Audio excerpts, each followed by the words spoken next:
Y'all got any more of that Queen's Blood? A lot of you all have been asking me, yo, Blitz, how do you clap cheeks so hard in Queen's Blood? Because I know y'all been watching our streams. That's what I fucking thought. Put bitch ass, so you'll never amount to anything. You dummy! Son! We out here beating this man's ass while he fishing. He's trying to struggle and feed a family, bro. He's trying to feed his family, and we out here. Look at us. Give me that bitch. You know what? I could easily just style on them here, but nah. I'm killing this one. They're gone. They're done. I ain't letting you win a single row. Oh, watch this. It gets even crazier.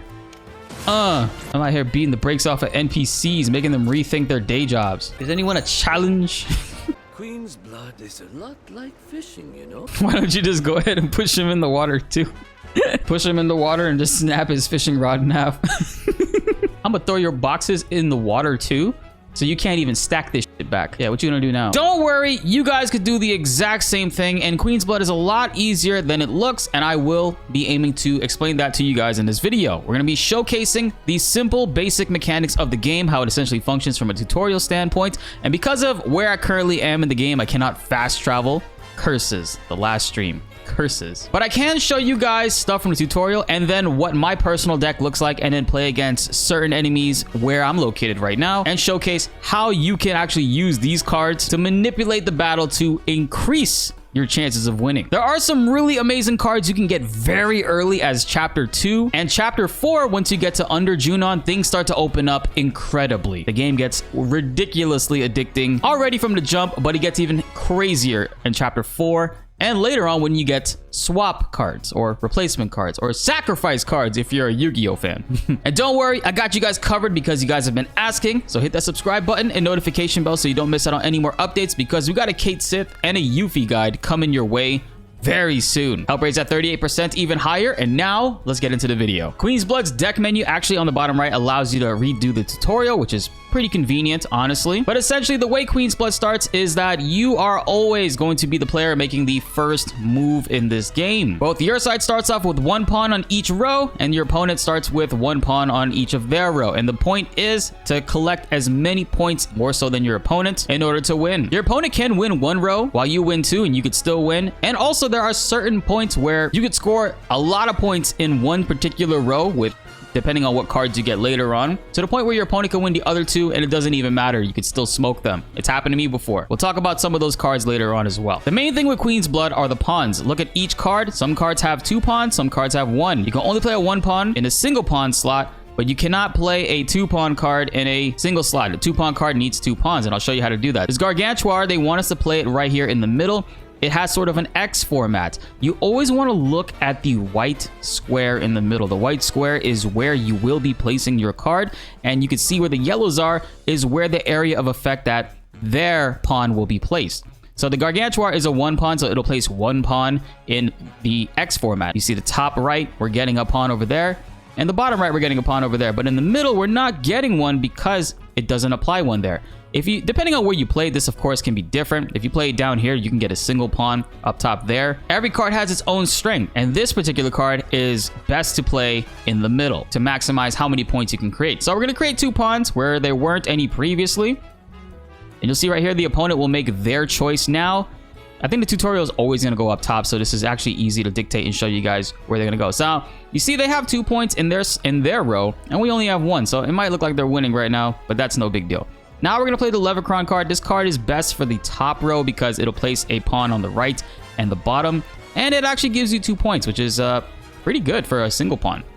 So we're going to place a Levercron up here, and you'll see it actually creates 2 pawns. Why is that? Why does it create 2 pawns? Is because there's already an existing pawn in front of it. Wherever you're placing this card, it will place 1 pawn in front of it. And if there's already a pawn there, it'll combine them together, creating 2. With Levercron, that's the case with the right side. Now you can place it here. And if you do that, it sort of extends your field. But there's a little bit of a strategy here. You don't want to do that. You don't want to extend your field just yet, because if you place this here, then your opponent can place a card here and then take the middle. You never want to overextend. I always opt to play from behind a little bit. So we're going to place Levercron back here, give ourselves a 2 spot up the top. So now we're going to watch them go ever so slowly. And you see, if I place Levercron in front, he would have taken that middle and I would have been shit out of luck right there. Now it wants us to play a Riot Trooper in a 2-pawn slot, which we created right here. And this one actually has a really cool format where it stretches the entire field from top to bottom and pushes you forward 1. So we could actually steal this red pawn that they place up top there back for us. And we can create an individual one underneath it and then add a second pawn onto the bottom row, which only had 1 before. You see, just look at the pattern of where the white square is in comparison to the yellows. Where the yellows are going, that's where your pawns will be showing up. So they're going to play their card in the middle right there, and that is totally fine. Now, what I'm going to do here is what you always want to aim for in Queen's Blood, limiting your opponent's areas of where they could play. You could totally play a card down here, but if you do that, then your opponent could just play a card here and steal that pawn back from you, and then you wouldn't be able to take it back from them. So the best thing to do right here is look at your hand and what has the most amount of points that you could play here. We could play the Leverkron right here, and it will create a triple pawn spot at the bottom over there and steal the other pawn that the opponent played, and they cannot play on that one anymore. Now you'll see right here, the opponent will probably play the Elf. Yeah, okay, they're gonna play the Alpha Dunk right over there, which is fine. And you're probably wondering like, oh crap, how the hell are we gonna win this? They have 5 points in the middle. Don't worry, I'm gonna show you guys real quick. In this situation here, the opponent has one other spot they can go. If I play the Gargantuar here, I would steal that point from there on the bottom right, but then they could just take it right back with that final last 2 spot. We don't want to do that. We want to keep the game going so we can maximize how much points we can put out there, right? So what I'm going to do, I'm going to play a security officer right here in the middle. What it's going to do is it's going to create a double pawn spot on the top, and it's going to create a single pawn at the bottom. And you're like, and the opponent could very well take that, but don't worry. If they take it, we have a spot with the triple that we can play over there and take it back. Unfortunately, the opponent could not take it. So because it is a tutorial, they're going a little bit easier on us, but this is some pretty cool stuff that we can do right here, chat. So check this out. We have this card right here called the Crystalline Crab, and you'll notice some cards have a red marker on the card. Wherever that red marker is, read the effect of what it will do. This one will raise the power of allied cards on affected tiles by 2 while this card is in play, meaning this card has to stay on the field. If this card is destroyed, because enemies can destroy cards later on, that effect will go away. So what I'm going to do is, you see the middle row, we only have 4 points. We're losing that one right now. I'm going to place a Crystalline Crab right here. Right underneath our boy right here. It's going to buff him by 2. So he's going to go from 1 point to 3. Boom. And there you go. The opponent doesn't have anywhere else that they can go because of the direction of where the crab placed other pawns. So the game is locked. They can't go anymore. But we could style on them. We don't want to just end the game right now. You could totally hold down triangle and end the match and win. But that's not how we do things around here, guys. We beat our opponents into submission. We send them to the Shadow Realm in a stretcher. We have a Magic Pot card, which also buffs cards as well. And you'll read this one. It's a triple pawn, so it's a little bit more difficult to play, but it's an end game card. You don't want to play this early. You want to save this for when you have the field set up, like how we have it right now, to the point where you could do stuff like this, where it's an X format card, just like the Gargantuar, but this one buffs your allied cards while it's in play. So it'll buff basically the Gargantuar in the middle on the left if we place it here, and it'll buff the Shinra Security Officer. So we're going to place that there. There's no reason not to, right? We have another buff card right here, the Moo. Moo or Mew. This enemy is a 2-pawn. It only gives you 1 point, so it's not great to use to take over a lane. This is good to buff other lanes. So what you can do, which is pretty cool right here, is you could take this Mew, and you can only put it in a 2 spot, but you don't want to put it on this 2 spot right here. You want to maximize how much of an effect you can get out of it. And this one buffs cards underneath the white square. Since we don't have anything underneath us here, we're not buffing it. However, we could buff this dude right over here. So we're going to go ahead and do that. Get him a little bit stronger. Opponent still can't play. It's kind of embarrassing. I don't even know why they're still here. Point and laugh at them, chat. So now to maximize your points, I really want to win that bottom row. I'm going to take a Grasslands Wolf and put it here. You can put anything in here, but honestly, maximize with the most amount of points you can get. Put a Grasslands Wolf right in that spot. They still can't go. And then we're going to put an Alpha Dunk in the bottom right because we totally can. And it's a lot of points. And there we go. We dominated the opponent. In a tutorial match, we put up over 20 points on them. That is embarrassing. My guy, what is he doing? And you see, it calculates the points with whoever has the highest. That's the point that will be allocated. So we have 25 points. They have 0. Our dragon spits some flames on them.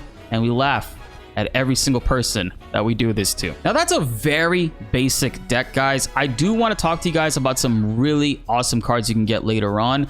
Crystalline Crab, you get that very early. I think it's after your first match. But the Arc Dragon card, this is a card you can get in Under Junon as soon as you get to Chapter 4. Once you get into Under Junon, you go talk to the item shop. They actually have a booster pack there. You can get 2 Arc Dragons. It is very important. This card does not buff your teammates. However, when you play it in front of an enemy, it will damage them by 3. So any opponent you put this in front of that has 3 or under, they're gonna get their card destroyed. And when you destroy a card, you could totally take their pawn, and it feels so satisfying. You can actually get Capparwire from the same exact shop. This is a very amazing card. I like to put 2 of these inside of my deck. Now, this has the opposite effect. I like this card because it's a great starter, and you'll notice it says that it actually lowers the power of allied and enemy cards on affected tiles by 1, which can be very negative. However, if there is no card in that slot, like if there's no card on the board in the slots of the red or the bottom, wherever you would place this, it won't take effect. You could place it there to create a pawn, and if you place a card there after that turn, it will not lose 1. It's a very good card to have. You should totally do it. Chocobo and Moogle, you get it from a side quest as soon as you get to the Chocobo farm. Once you finish up the Chocobo farm's quests and missions in Chapter 2, you could fast travel back to Calm and go to this bartender who asks Cloud and Tifa to go and help him win back his prize card, which is a Chocobo Moogle card.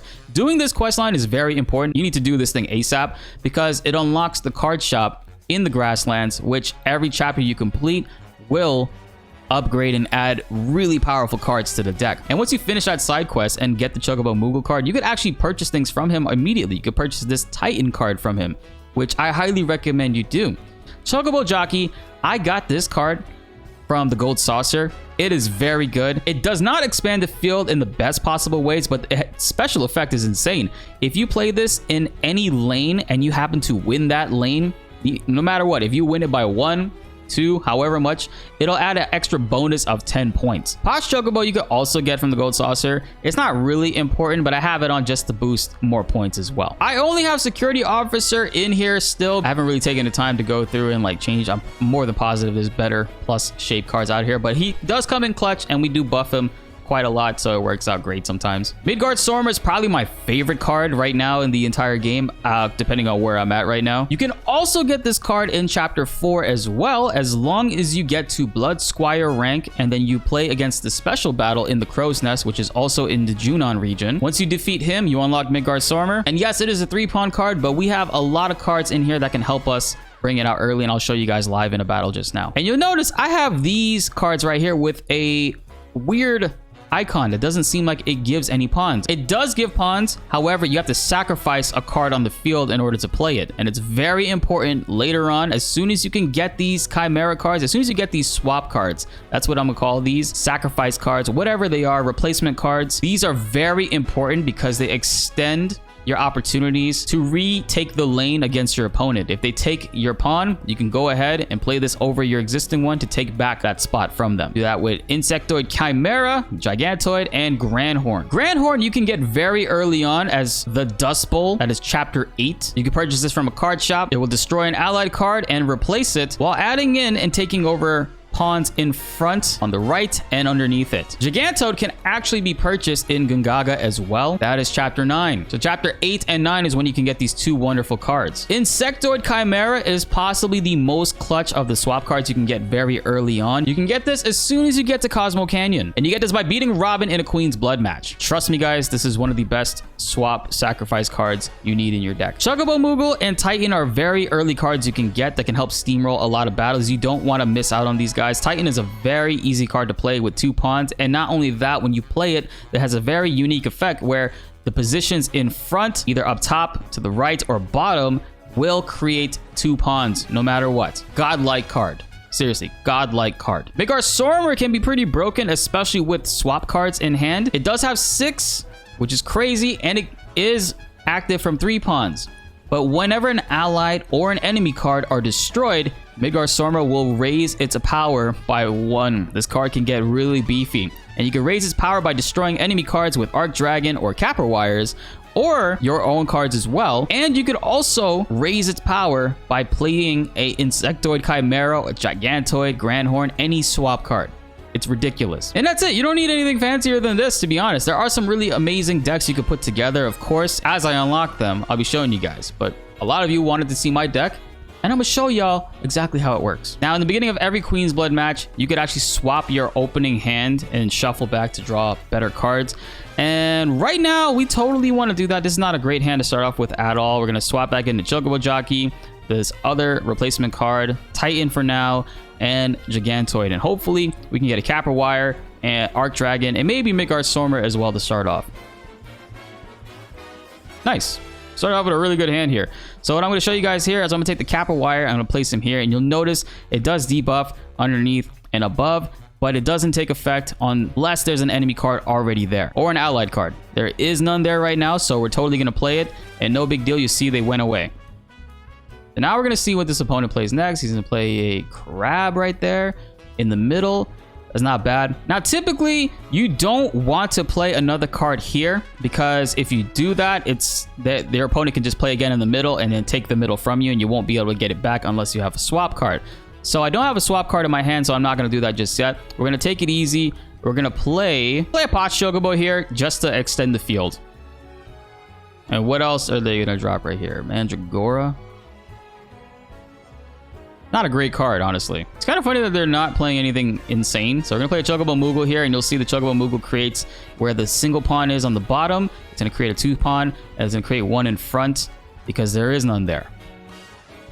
Chocobo Moogle is good because as you start to buff your cards and your cards get stronger, it actually creates more opportunities for...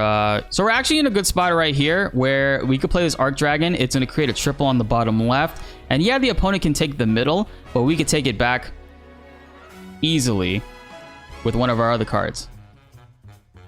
And they didn't even go for that. That's actually surprising.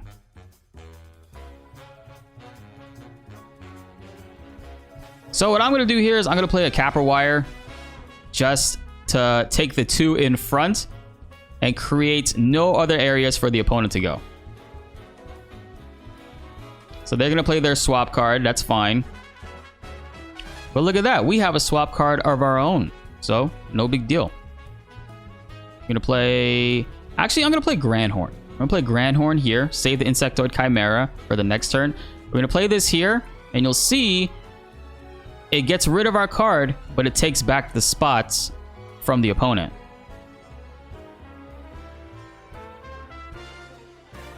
All right, I'm glad I saved it. So now because he did that, it's like, okay, we'd be in pretty big trouble right now. But we have an Insectoid Chimera we saved. So now we're going to do it again.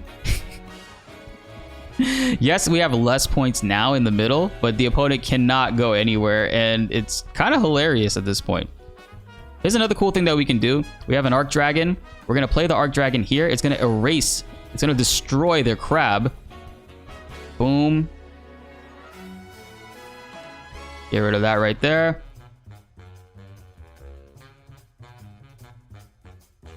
All right, he's going to take that spot. That's no problem. Now, we could totally just win this, but I kind of want to be an asshole and a bully. So I'm going to take the Gigantoid. And I'm going to play it right here to take that back from them.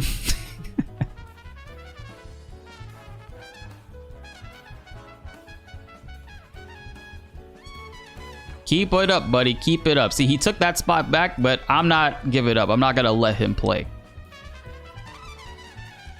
This is actually the longest I've gone without Midgardsormr popping up until now. Look at that. As soon as I was going to say that.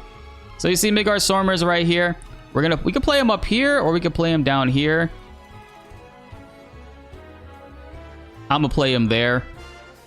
Just so we can ensure that we win every single field opportunity.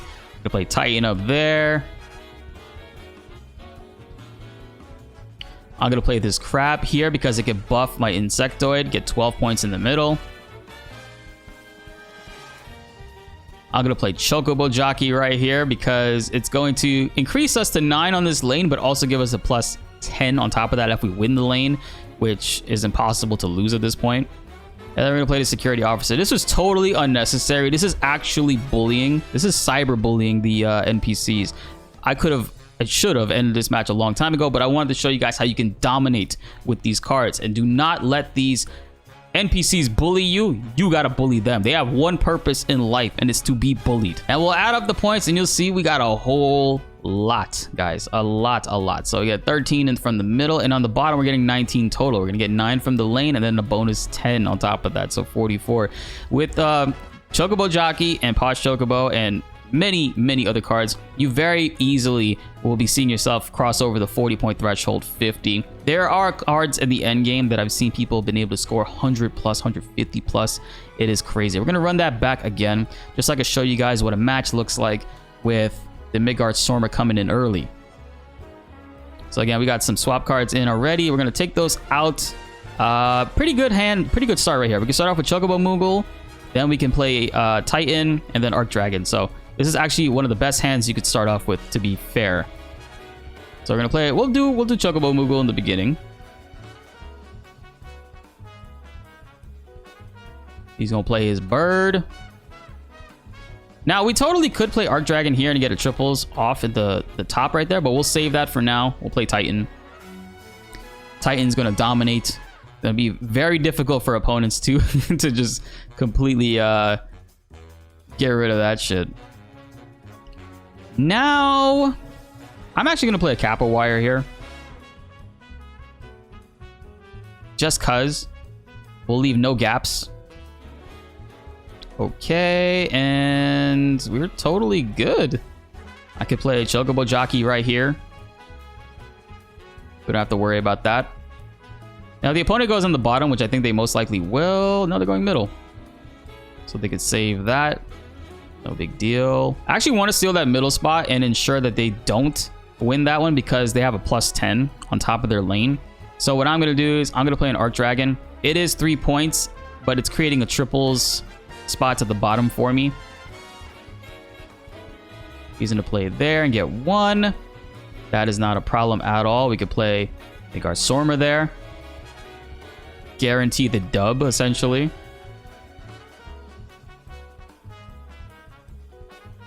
All right, so you see right there, he actually swapped Sacrifice. That doesn't matter at all. We're going to do the same thing. Boom. And it also buffs Midgardsormr. As you can see right there, he just went up to 10. Opponent is kind of stuck right now, actually. They have a pretty cool way we could win this. So I'm going to play Posh Chocobo right here. It'll match us both in the lane right there. What I'm going to do now is I'm going to play the Crystalline Crab. And that's actually going to buff the middle lane, so it guarantees that we win that. I think the opponent can go now. No, they still can't go. Oh my god. Big rip. We could just keep stacking on top. Alright, he's going to swap. What's he going to swap? Top row? Oh, that's fine. See, anytime they swap 2 and Sacrifice, if Midgardsormr's out, they're going to buff him as well. And guys, that's a win.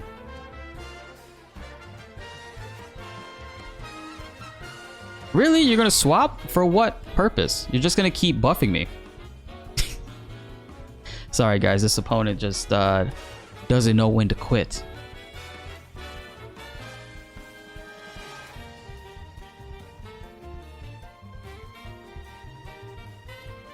That's a lot of points.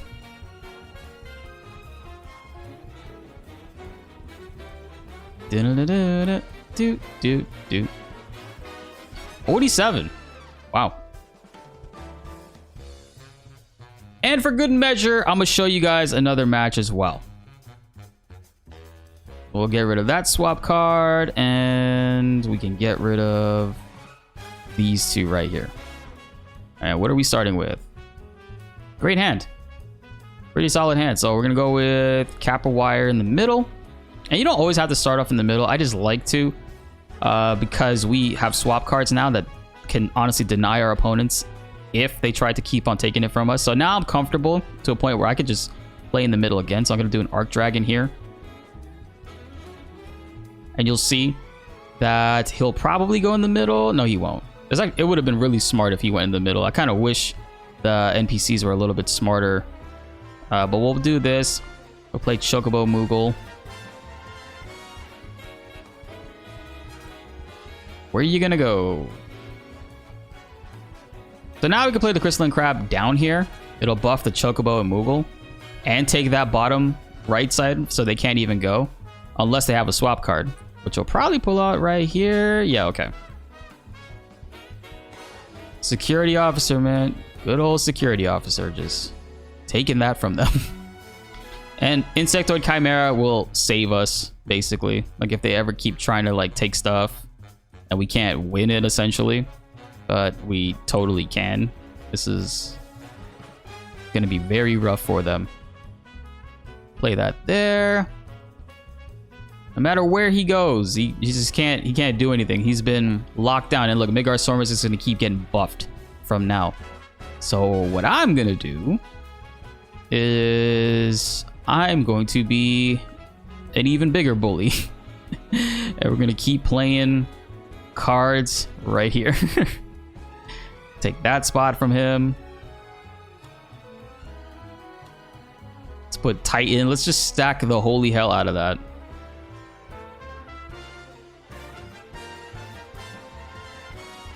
And now we can just... I'm gonna sacrifice the this dude so he can just buff Midgardsormr.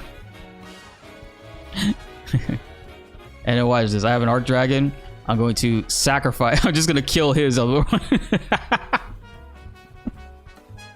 Because it goes in that spot.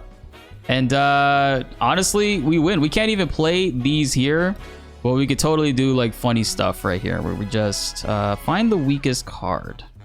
Right? Let's see. What's the weakest card that we could destroy that won't really make a difference? We could destroy this one right here. Just keep sacrificing him. And look, it'll just keep buffing the other cards. Boom.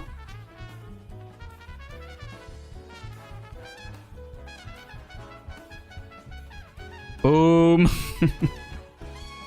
Get Midgardsormr, guys. Get Midgardsormr and swap cards as soon as you have the chance. And Midgardsormr is not the only one that can do that. There's a bunch of other cards that will be able to get buffed off of being sacrificed. That's just brutal.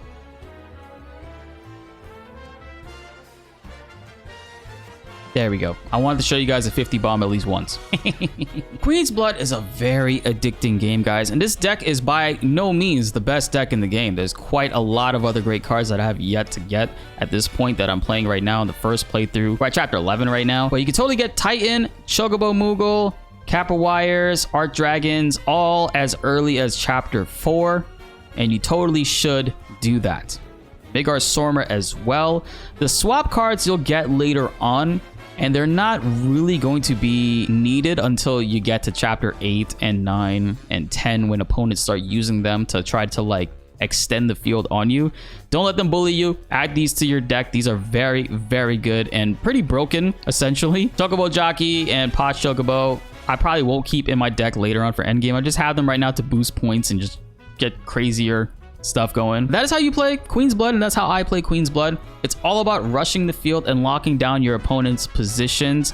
Yes, you could probably go and play something already at the bottom, but why do that when you can eliminate your opponent's options, which is ultimately what the game is about at the end of the day. You could win with the smallest amount of points. You don't even need 50 points to win. As long as you eliminate your opponent's options and make it so that they can't play at all and focus on that and that alone, you could win games with 10 points, 13 points, 11 points, easy. It's no big deal. Now, if you have any other questions about Queen's Blood, please comment them down below. I love this game a lot. It's crazy addicting. People are playing this and putting more hours into this than actually playing FF7 Rebirth. I'm joking. But it's crazy because sometimes you guys will come into my streams and I'll be like just going ham on Queen's Blood. I'll tune into other people's streams and they haven't even begun playing the game yet. They're just going through and dueling everybody. But I hope this guide helps you out. If you have any other questions, please comment them below. I will definitely be responding to them and giving you guys any more tips if needed.